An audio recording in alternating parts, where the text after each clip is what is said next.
discussion, okay?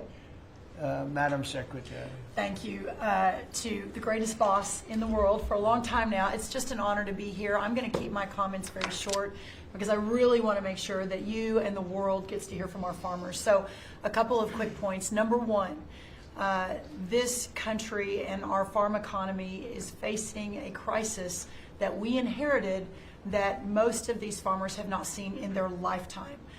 Profitability is down.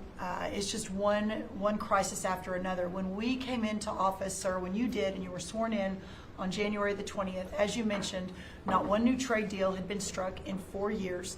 The cost of inputs for our farmers, fertilizer up 36%, manual labor up 47%, interest rates up 73%. When you combine the cost of inputs for our farmers married to no new trade deals, and then you're facing an administration whose priorities were DEI, climate change, putting the farmer aside. I mean, it was an absolute war on agriculture and on our rural communities. That all changed on January 20th. So as, sir, we are working, and you have been just so resolute. I mean, these are our people. Rural America is the fabric of our country. This is the way of life that preserves the American dream for the next 250 years as we celebrate the first 250 years. So we began to go to work immediately. What these elected officials sitting across from us did with the One Big Beautiful Bill, with a lot of help and direction from you, was the largest investment in rural America in any of our lifetimes. We will begin to see that effectuated next year in 2026.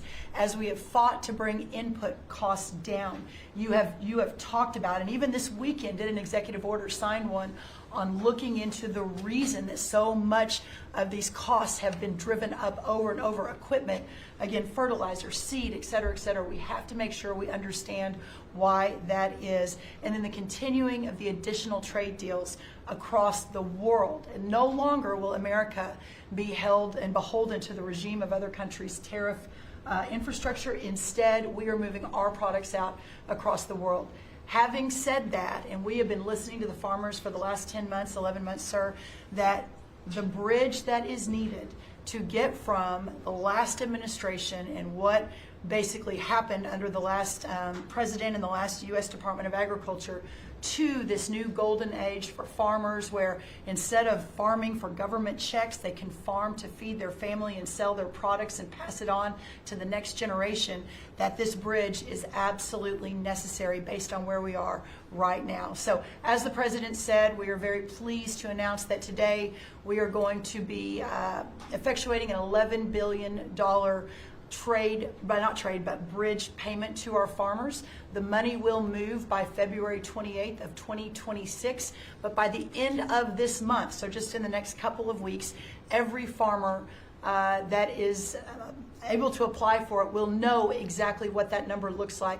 So as you are going to your lender, as you are working to ensure and understanding what you can plant for next year, you will have that number in hand. And we will continue to talk to our farmers, continue to understand exactly what this looks like and what is necessary. The final thing I'll say is 12 billion. Well, we're holding $1 billion back. So today we are announcing $11 billion. We are holding $1 billion back just to ensure that we are covering. So today's announcement covers all of our row crops, but some specialty crops and others that we are still working with to best understand where they are in the farm economy and ensure that we're making every forward-moving position that we need to. And then finally, as we move to this new golden age for agriculture and for rural America, as we continue to fight for these farmers and ranchers, their way of life, and those that are represented here represent hundreds of thousands of farmers across this country. Just know that this president, I have never been around anyone who every time we talk, he asks, how are my farmers? Every single time. So we will never stop fighting. We will make sure that we're doing everything we can to ensure the next 250 years is just as bright, if not brighter, than the last. So thank you, sir. Brooke. Thank you. And this money would not be possible without tariffs. The tariffs are taking in, hundreds of billions of dollars, and we're giving some up to the farmers because they were mistreated by other countries for, I don't know, maybe right reasons, maybe wrong reasons. They weren't. They were trying to show us something, and it's really worked out really well.